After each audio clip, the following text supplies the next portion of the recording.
Assalamualaikum warahmatullahi wabarakatuh. Apakah benar ada keistimewaan di bulan Rajab dan Syaban? Apakah amalan-amalan kecil di bulan ini dapat memberikan dampak besar pada kehidupan spiritual kita?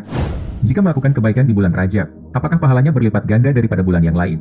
Dan sebaliknya, jika melakukan kesalahan di bulan Rajab, apakah dosanya berlipat ganda daripada bulan yang lain? Untuk menjawab pertanyaan-pertanyaan tersebut, saksikan video ini sampai akhir. Bismillahirrahmanirrahim. Alhamdulillahi Rabbil Alamin. Allahumma salli ala Sayyidina Muhammad wa ala ali Sayyidina Muhammad. Assalamualaikum warahmatullahi wabarakatuh. Jemaah sekalian dimuliakan Allah Subhanahu wa taala. Kita di bulan Rajab.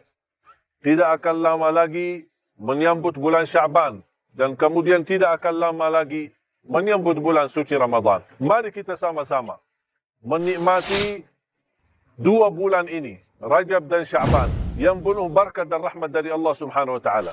Mempersiapkan jiwa kita, hati kita, agar kita mampu menyambut Ramadan dengan sepenuh keyakinan, takwa, iman, dan beramal salih.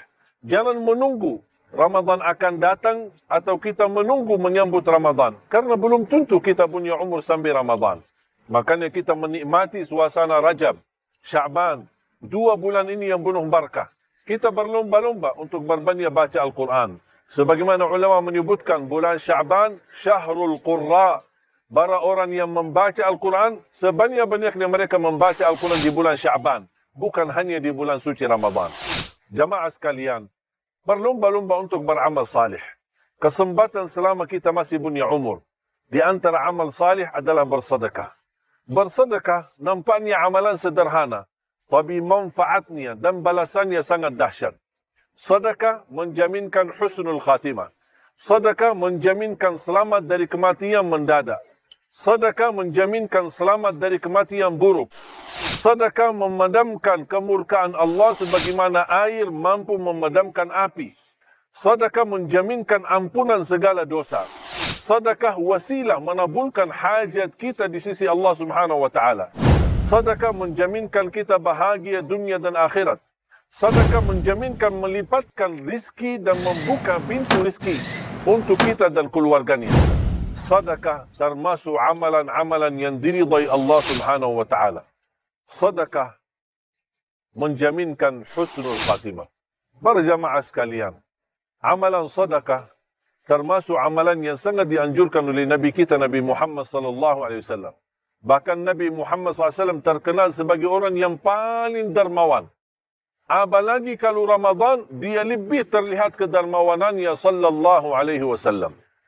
Dan Allah Subhanahu wa taala menggambarkan orang yang bersedekah akan dilipat gandakan pahala sedekahnya, jangankan 10 kali lipat, tapi bisa mencapai 700 kali lipat. Sebagaimana firman Allah Subhanahu wa taala, A'udzu billahi minasyaitonir rajim. بسم الله الرحمن الرحيم مثل الذين ينفقون أموالهم في سبيل الله كمثل حبة أنبتت 7 سنابل في كل سنبلة 100 حبة والله يضاعف لمن يشاء والله واسع عليم. صدق الله العظيم. Begitu karunia Allah Subhanahu wa taala untuk kita melipatkan pahala sedekah kita berkali-kali lipat sampai mencapai 700 kali lipat. Mari kita sama-sama berlomba-lomba bersedekah atas nama diri kita, keluarga kita, bahkan boleh atas nama orang tua kita yang sudah meninggal dunia. Sebagaimana dicontohkan oleh Rasulullah SAW ketika ada seorang sahabat berkata, "Ya Rasulullah, ibu saya sudah wafat. Afa atasaddaqu anha? Apakah saya boleh bersedekah atas nama ibuku?" Kata Rasulullah SAW, "Fatasaddaq anha." Bersedekahlah atas nama ibumu. Begitu Rasulullah SAW memberikan luang dan memberikan kesempatan. Dan ketahuilah, pahala sedekah tidak terputus pahalanya. Walaupun kita sesudah sedekah meninggal dunia, tetap menalir pahala sedekah kita sampai hari kiamat. Itu yang disebutkan oleh Rasulullah SAW, sadaqatin jariyah.